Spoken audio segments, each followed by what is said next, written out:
let's get started, I guess. Hey everyone, this is Jonathan. I'm here with Rich, and this is the Grow podcast. We are just here to have fun and share our musings. And I'm here with Rich, who's one of my dearest friends in the world. And over the last 10, 15 years, he and I have just always had these amazing conversations, and we decided, let's just record them and put them out as a podcast. So, Rich, welcome.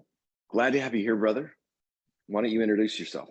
Hey, hey everybody. My name is Rich Goulette. I've been in California most of my life. Married for over 27 years to my wife, Lisa. We've got 3 great kids together and 2 dogs. And we've just been going through life watching, our own relationships, ebb and flow and our kids grow. And so it's been exciting to be part of that. I had mostly a Catholic upbringing, and that pivoted to more of a Protestant and then evangelical delineation, where I really got fired up for God and doing some great things with some great mentors. And over the course of time, also working in the tech world, obviously got a chance to hook up with Jonathan, where we got to share ideas, conflicting thoughts, and kind of just trying to figure out the best way to make the world work and how do we make sense of it?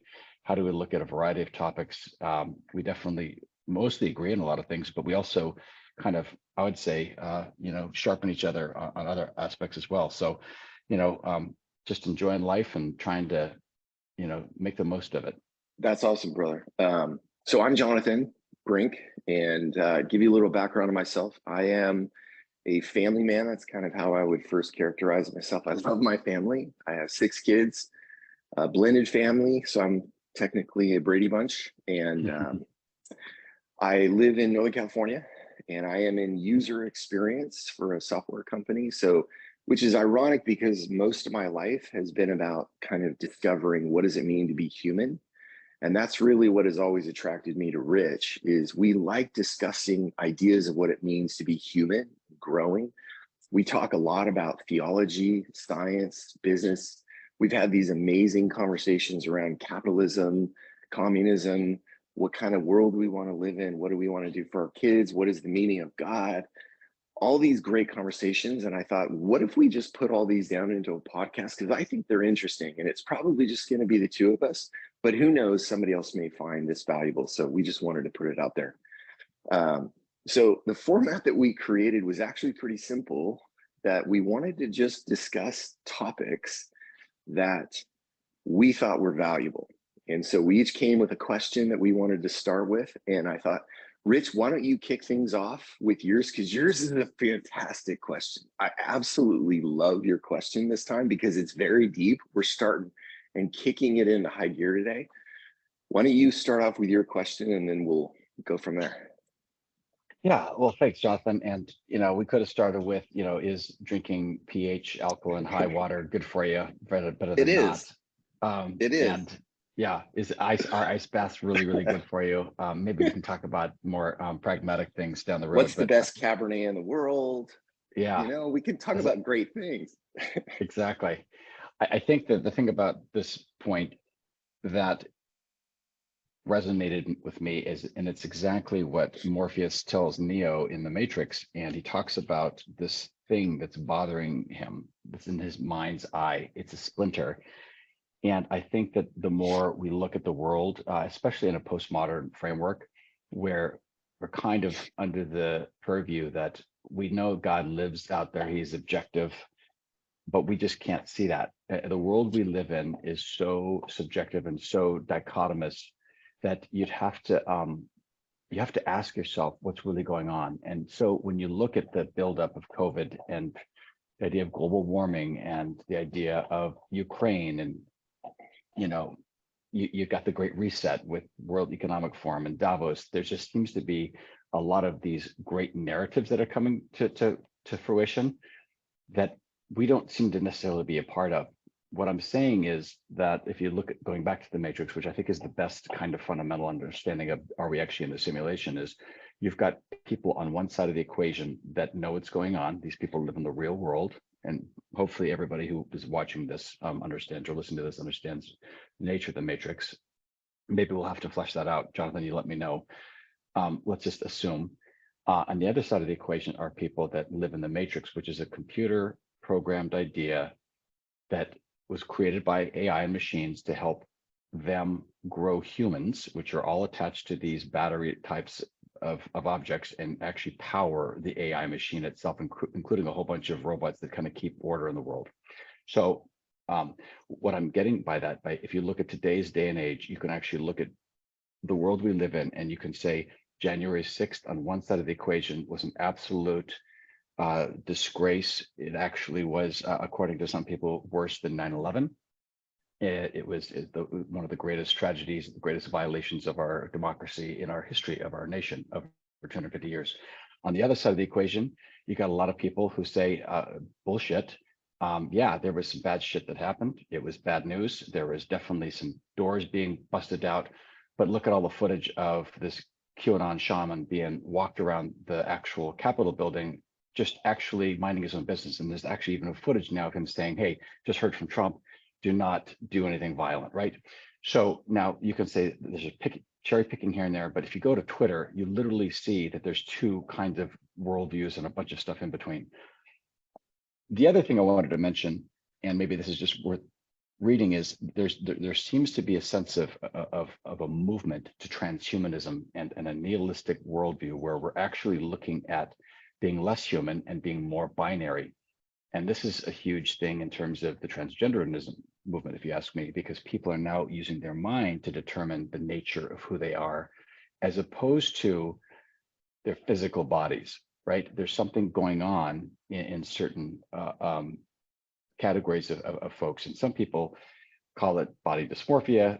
There's a lot of other things going on, but what I'm getting at is there's a lot of movement, it seems to me, towards VR and AI. And if you think about, augmented reality, there's a push to having an environment that is not real. So I sent you a link to an article where you see a guy online and he's absolutely depressed. All he sees, he's living with his parents. He's depressed. He wants to kill himself. And all he sees when he goes online, especially with TikTok, is beautiful men, beautiful women. Everybody's perfect. And he knows that that's not right. So there you go, right? You actually almost have, an evidence of this long thread where you can actually see there's something wrong with the world. There's a groaning, if you want to go to Romans, right? If you go to the Bible, all of creation is groaning.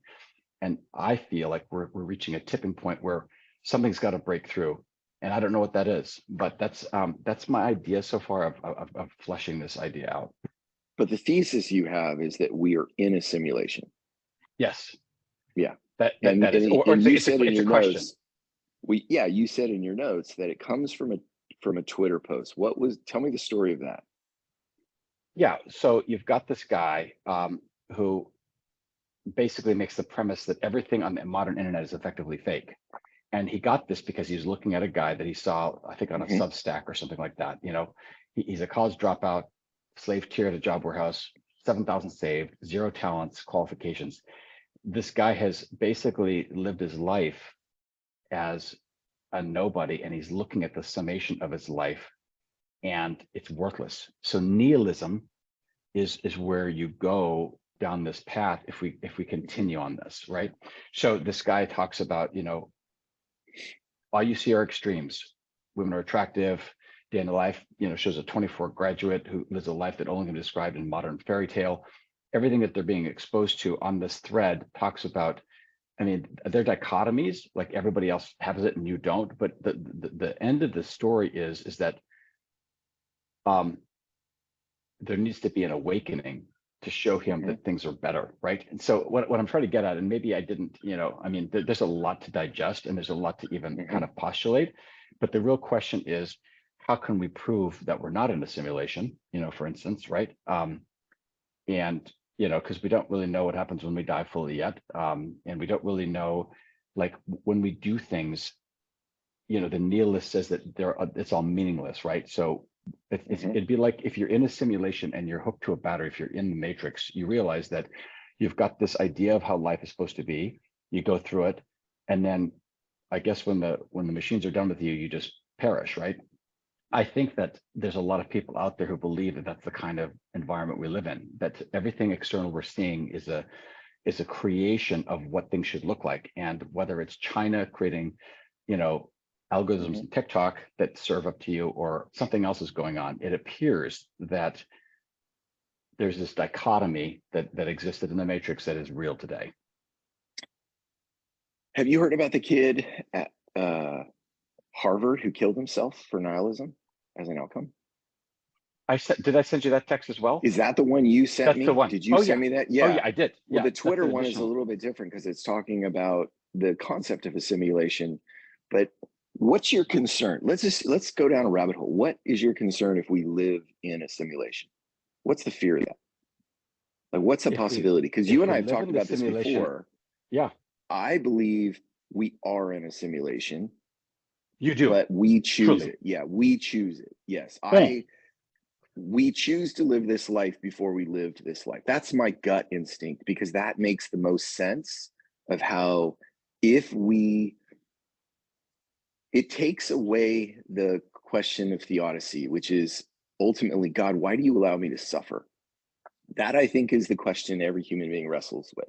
And so, but if we choose this life, then it potentially has more meaning. And then the purpose of life is to discover that meaning or purpose. Because I think a lot of people are now realizing you do have a purpose. You just have to find it. And nihilism takes the other approach. And that's what the kid at Harvard did, is he basically said, oh, if I really do believe in nihilism, that there is nothing, death is actually the most liberating action I can take. I don't think you and I are actually there. I like my life. I want to create meaning out of my life. So what is the tension? Because when you shared that with me, you were in kind of a moment of tension and a half a bottle of wine, I think. And you were honest. It's like, hey, sometimes it feels like the world is going to shit. If it's a simulation, does it matter? Well, so I think that this is where we have to look at something core in our soul, in our Yeah. heart, what guides us, right? So for Yeah. Neo, there was something going on that said, no, this isn't right, and there's something wrong with this, Right. right? Cypher was more than willing to go back in, outside from being in the real world, understanding what the consequences were, and wanted to go back in, be digitally set up again to betray his own people. I think in our heart of hearts, that's naivete. To go back to naivete, it's to go back to in other words, is naivete not knowing you're in a simulation better, or would you rather know you're in a simulation? I would rather know I'm in a simulation, because Why? there's always a striving. If it's the easy way out is to be in the simulation. It's the path of least resistance. Now, maybe that's also nihilistic, right? Because again, it's the most liberating, at least according to that. I mean, the question really is like, if you had a terrible life and you were in a coma and you were in an accident, and so you're beaten as a kid, starved your whole life, drugs, violence, and then you get hit, and then you're in a coma, but you've got this peaceful dream for the rest of your life until they unplug you. Is that good? And the question really comes down to is, well, what does it matter if it's individual, right? And I think ontologically, if we look at it from a 30,000 foot, or what God would really want, I don't think God would really want that. If there was an option But for what do him you want? What do you want? I want, like, what does knowing it's a simulation give you? well, knowing it's a simulation gives me the ability to see how it could be Different? well Can different, you and change the simulation? well, that's the question, right? I mean, Morpheus has this prophecy. He's got the machine, the oracle gave him some insights that said things are going to be okay, that there is going to be a way. And Neo goes through 5 or 6 iterations of complete destruction and recycling all over again to end up at the one place again where he finally sees something different, right? This is kind of maybe what we all hope for. All of us who've gone through life in terms of struggle or addiction or relationships always tries to figure a way, how did I screw up here, and what can I do to get to that next level to get better?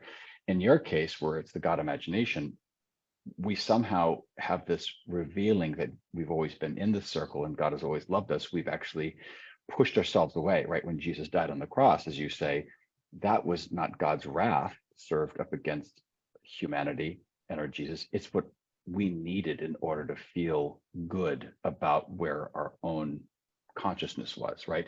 Hmm. The Jesus's death on the cross, in your view, of course, was that it was for our own purposes, not just in terms of a substitute or a wrath or a punishment for the sin that we've done, but Hmm. rather to say, this is going to make us feel better. We need a scapegoat. We need a victim, right? And the question What's and the the answer, yeah. what's the tension of living with a simulation? Like, because your conversation that we had earlier about the simulation, I mean, we've had probably 100 conversations around simulation, but I think it's a great topic to open up and start with because it's sort of the general tension with life. Are we actually in control of this life? Because the simulation discusses the concept of fate. Am I in control or not? Mhm. And where do you think you land? You're in control or you're not in control?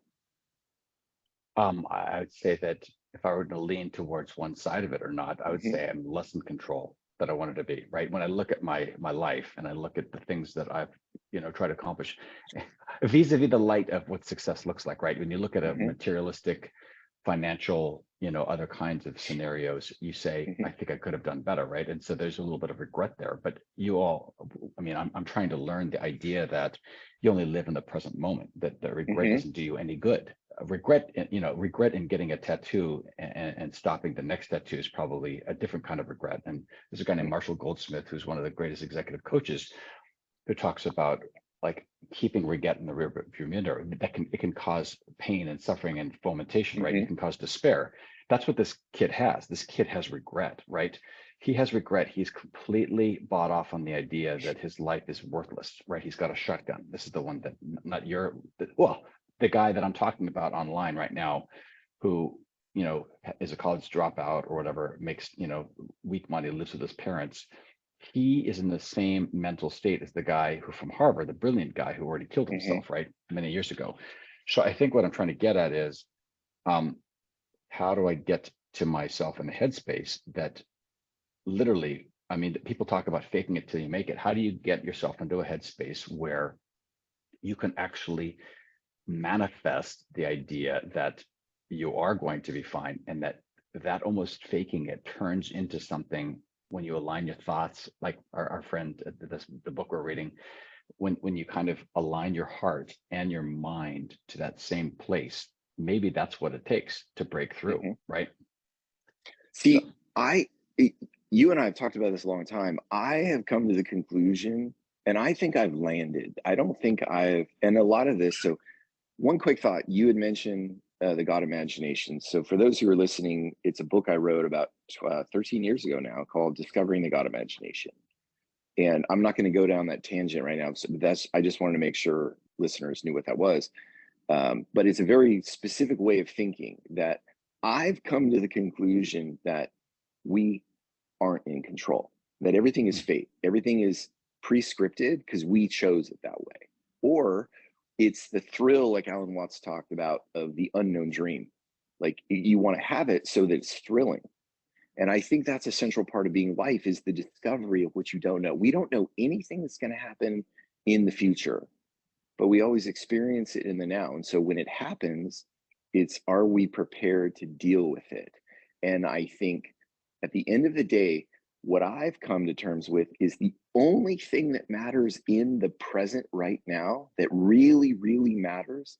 Like if we get what we want or don't, at the end of the day, it doesn't really matter. What's really matters is my judgment of myself in that moment.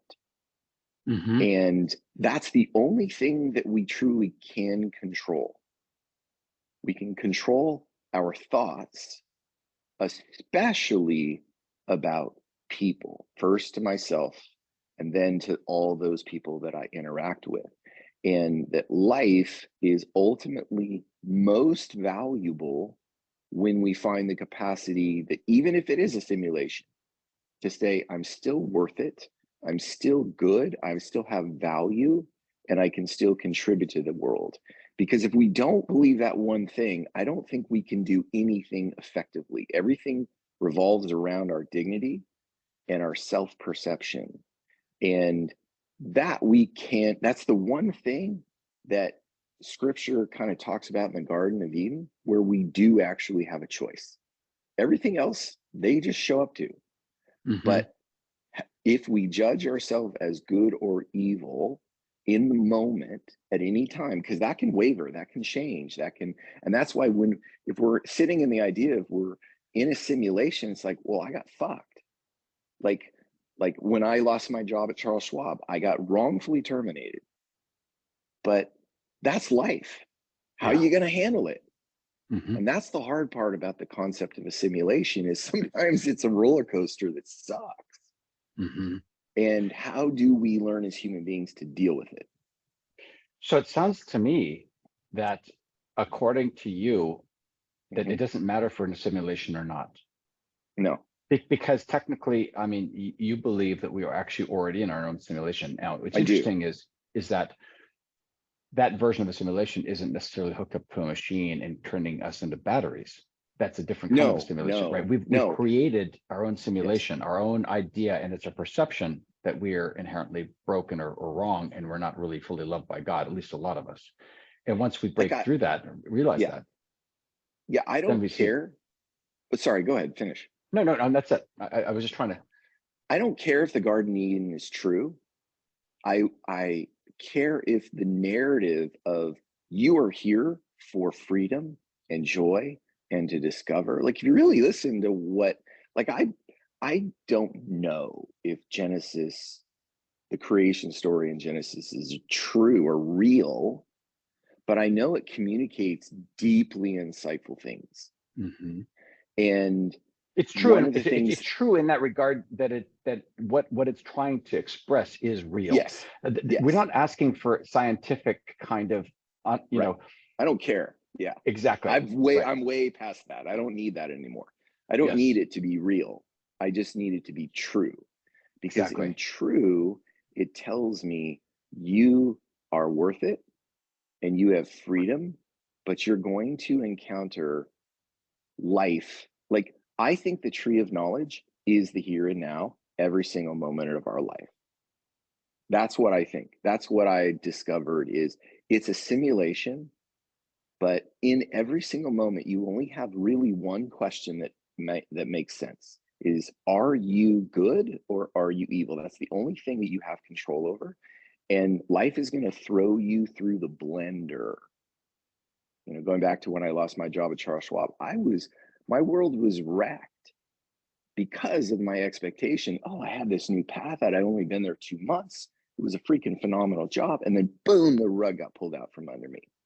But you didn't think you And were evil in that fall, in that no, but I termination. wondered because the natural inclinations of negative events is God, where the fuck are you? Of course, Are this is as you old as still Job. that's the Old as theodicy Job. question. Yep. And so and guess what? That always happens in the here and now. It doesn't happen in the future, it doesn't happen in the past.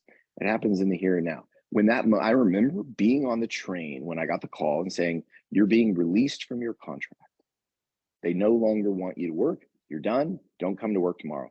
And I was like, oh, life just threw me a Wow. fastball. And I remember we were going to a Luke Bryan concert at Shoreline, and I show up and I'm with some friends. My sister happened to be there. And I was like, holy shit. And in previous lives, I would have been like, oh my God, the world's burning. You don't love me. God doesn't love me. But in that moment, because I wasn't 12, I was 53 at the time, I think, or 51. Um, you know, I wasn't starting from scratch. At that moment, I was able to say, okay, God, you threw me in the blender, but maybe there's something to learn here. And that's how we transpose what we think is evil into good. Is we take it, we wrestle with it, we sit with it, we breathe with it, we let it run through our body like holy shit. And then we realize, oh my God, the universe actually knows what it's doing in my life in the simulation because guess what? I always come out. If I stick with this idea that I am still valuable in that moment, this energy is created inside of me that says you can make it through it. Yeah, And that to me is what makes life worth living. And I honestly, I don't ever want to go through that experience again. I don't seek those experiences out. I don't mm, seek negative experiences out. What I'm actually learning now through a lot of people in my life, especially on Instagram that I'm learning about, is the idea of creating controlled negative experiences. Like the new big thing is ice baths. exactly. I'm intrigued by it, but you're putting your body in a state of holy shit, this is really, I haven't done it yet. I want to do it because I'm training my body to handle stress in a controlled environment so that when I'm in a stress moment, like getting fired, I um, can handle it. Yeah. And that's why we do That's what I'm meditation learning. too, right? Yeah. Totally. Plug for both Pete's Coffee for Ethiopian Supernatural, which comes out 2 months before it did today, and then for Ice Pod. Ice Pod, I just bought an Ice Pod. You Um, did? yeah, so it's Sweet. so you can spend a lot of money on these baths, and Yes. you can use a lot of ice, and this is very cheap. It was $150, and it's Have you done it insulated.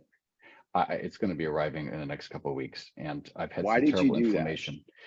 I did it mostly because I was tired of the inflammation that I've had in my elbows, some kind of pre-arthritis. I don't know what it is, but no matter what I do, I can't get away from it. And so this is a tangent, we'll just say for now, putting No, I ourselves think in this is tough actually a places. really good tangent. Finish this because I have my side of that. Go ahead. Well, no, the side of this is when you decide to go and take the red pill, you are choosing the ice bath. You are Hmm. choosing the Yeah. glop. You're choosing Hmm. real pain and death, and you're Yes. choosing kind of an unknown. And it's because there's something in you that says this will be better. Now, again, ice bath is just a microcosm of this, and it's probably Hmm. very inconsequential in terms of greater like salvation of humanity. That's what Neo's Hmm. trying to do. But I think, like, if we think about atomic habits, it's one of those things, right? So we look at things like meditation, which can at first be really challenging, right? Oh my God, I've been doing this for 20, 15 minutes and I can't focus Hmm. on my breath, right? And then you realize those last Hmm. five, you break through. Ice Hmm. bath the same way. And in fact, you learn not only to spend 2 or 3 or 4 minutes there, but it gets easier every time. And then the benefits are supposed to be incredible, right? Flexibility, brown fat that helps you with your mitochondria, mood, Hmm. dopamine, etc. Yep. So it's not just a fad. I think it really has done some amazing things. So I think that choosing the red pill and going down those things that stress us, train us, and prepare us for what the world gives us is in our own way our ability to be the best version of ourselves in that space, regardless of whether we're in a simulation or not. Hmm. Exactly. Like we can't determine, I can't determine if I'm actually in a simulation. Although I think people who have taken like DMT and ayahuasca would absolutely say, yes, we're in a simulation because you realize you can step out of it. Right. But normal 99.999% of life, you don't get it, you don't get evidence whether or not it's really, you have to make a decision. And what I'm learning, back to my point about what my side is, I just finished a 60-day intermittent fasting, and I'm going to keep going. Nice. Good. And I lost 30 pounds. 60 days. And And did you do the 8 hours where you go from 12 I to know 8? I did 12 to 6. We would 6 hour usually have dinner window. around 6. Yeah, it was typically 6 to 7 hours. So I would not eat. So my regimen was simple. I would wake up, I would have a glass of water Mhm. because water doesn't break the fast. And Correct. um, and you need to replenish your water supply. That's the thing is I realized, frick, I am so dehydrated. I am so dehydrated. So I would start with a glass of water. That's become a practice. I cut out coffee. I was doing tea for a while, but I realized tea gets boring to me. I love coffee, but water actually was more fulfilling.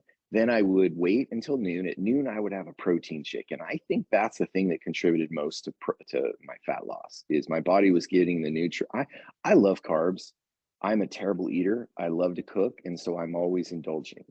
And by but what I did is intermittent fasting put my body into a stress state during those 18 hours. So my protein shake would never fill me up. And it was a big one. It was muscle milk, protein powder, banana, and sugar free chocolate.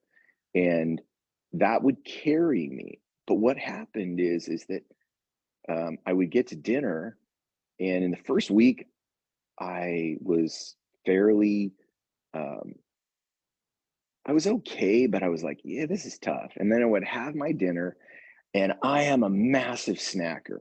Like, Mm. I love going to my pantry at 8 o'clock at night and having two chips and three chocolate covered raisins and a piece of salami. I graze really tiny pieces, but it adds up almost to a full meal.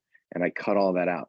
And then I would go to bed, and all of a sudden, after about 14 days, I started sleeping a lot better. And I lost Mm. 10 pounds in the first 3 days because it was all Wow. inflammation. That's well, it's all inflammation. Inflammation comes from too much sugars in your system. That's just the Mm. reality. And I had been inflaming my body for 25 years. Well, on my And side, it could be alcohol too, because I don't eat a lot of totally. sweets. I don't, I mean, I'll have some dark chocolate, right? Yeah, But but yeah, Cabernet is just straight sugar, bro. It's like, and that's what I did. I also cut out alcohol a lot. I still eat alcohol on Saturday nights because I enjoy it yep, with my friends. I didn't yep. want to go militant. I wanted to do this in a healthy way. And the most important thing I think I did is I began that intermittent fast by saying, I'm worth it. Mm. And believe it or not, I never really struggled. And I wonder why in post response, is that what gave me the true energy? I started with this idea that I am 55 years old and I've never done anything like this.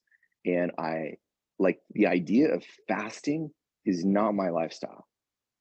I but you know what I can honestly say after 60 days, all of a sudden I started fasting, and which is a stress on the body. That's what it Hmm. is.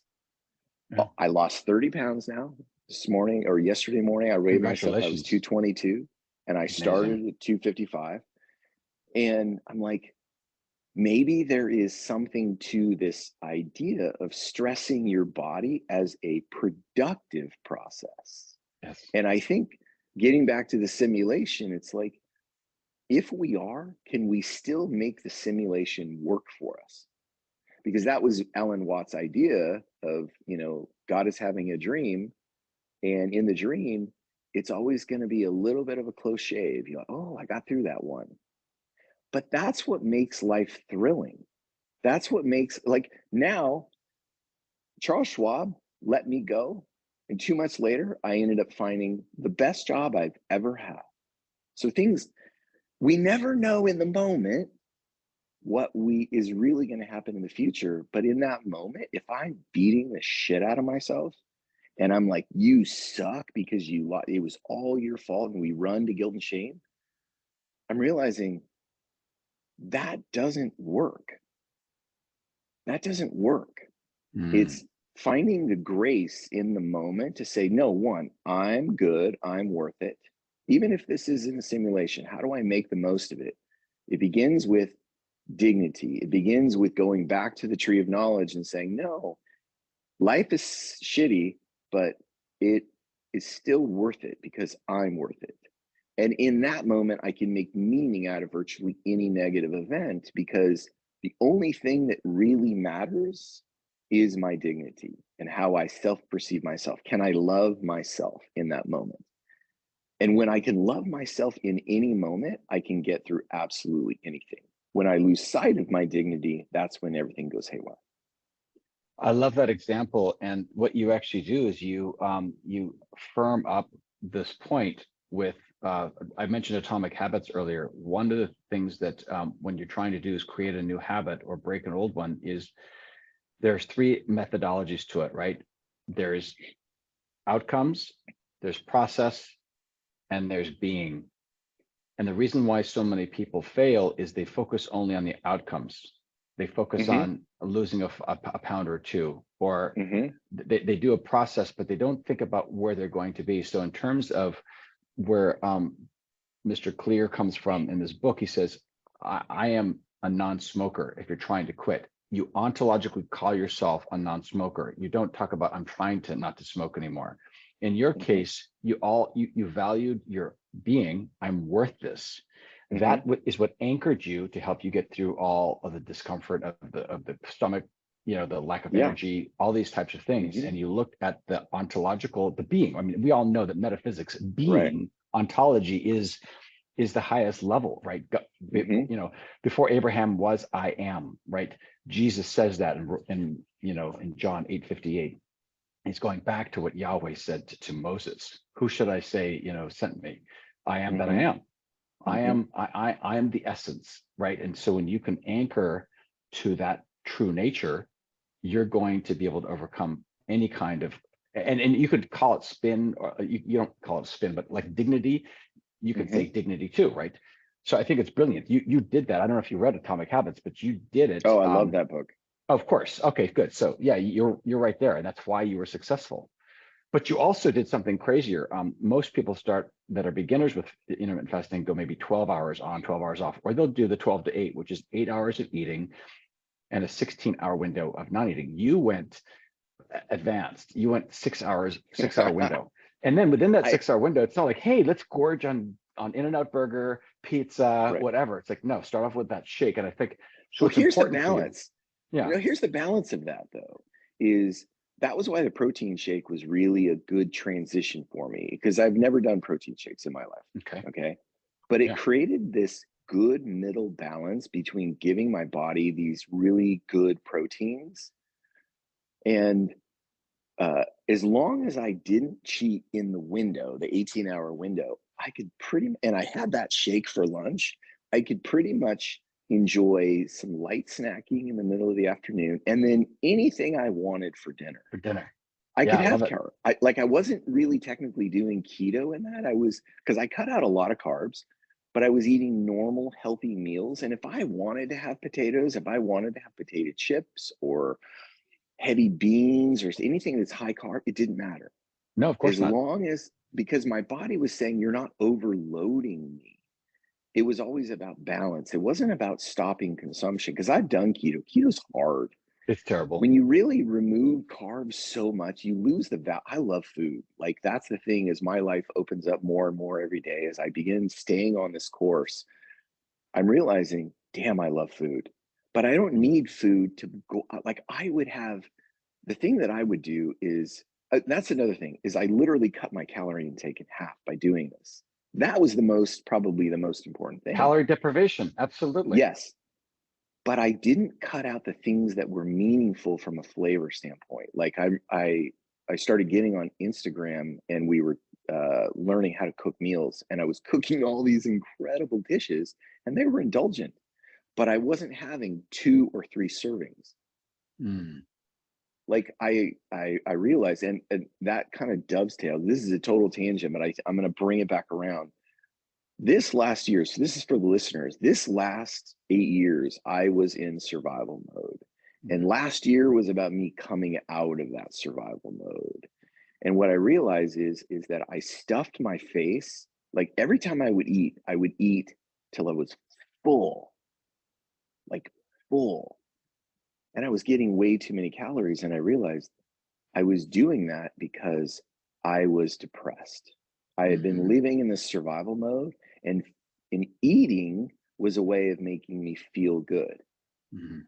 So I was destroying the thing that I love because food is so damn good, but I Mhm. don't need 3 servings of it. And I'm Mhm. not fat by any means. I'm 6'3" and I can carry weight, but damn, now I feel so much better being 30 Yeah. pounds lighter. Yeah. And so it ultimately comes down to I think this is a stimulation or a simulation, but it's so then what? How do we live in this simulation? And it goes back to because I love the Matrix conversation because I think that's ultimately what was it Jesus who said it was Jesus or Paul said, "Be in the world, but not of the world." Yeah. The Paul Matrix in is the world. Corinthians, Yeah, Colossians. Yeah, it's Paul. It's Apostle it Paul. is. It's Yep, to the Colossians. it's we are living in the Matrix, which is the world, but don't live in the world because the world checks out.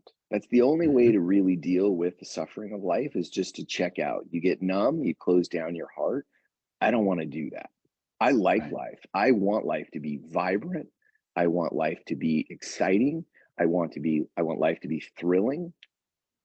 But I realize the thing that does best at helping me get through that is to hold on to this idea that I am worth it. Hmm. And the more that I do that, living in the simulation doesn't hurt as much. 100%. Yeah. I think that's That's it, dude. good. I think that was the first episode. Yeah. That was freaking phenomenal. I liked how this went a lot. Yeah. Me I too. really do. So, any final closing thoughts? No, I think it was a good first start. We're going It to was. continue to work through this. I think we'll have some. I love the idea at the heart of it. If we want to summarize, believe in your own dignity. If you're gonna make it through this world, you have to start with your own relationship to God, the universe, and the dignity that you have.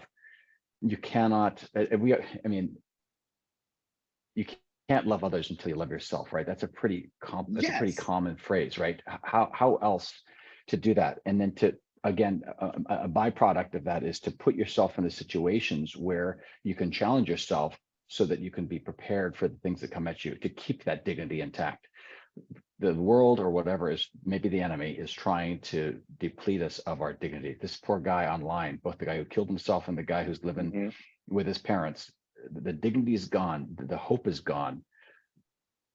That needs to be reinvigorated. And if we come together and we start having these conversations with ourselves, with community, with a greater group of people, and we have a consciousness that understands this, that's when we're going to be able to change the world. And we need it. We need it badly right now. And I think that goes back to your first point about simulation is sometimes the world just looks like it's going to hell in a handbasket. And it's hard. It's Yeah. because there's a lot of evidence that the simulation still sucks.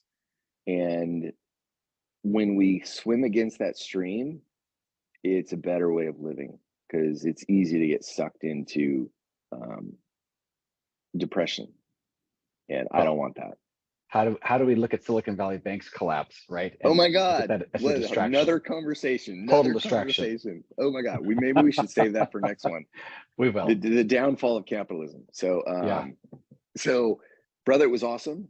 This was perfect. Yeah. To the listeners out there, thank you for joining us. This has been a wonderful first experience because I really feel like you guys got a flavor of the best of us. So much love to everyone out there. Thank you for listening to the Grow Podcast. We love you, and we'll see you soon.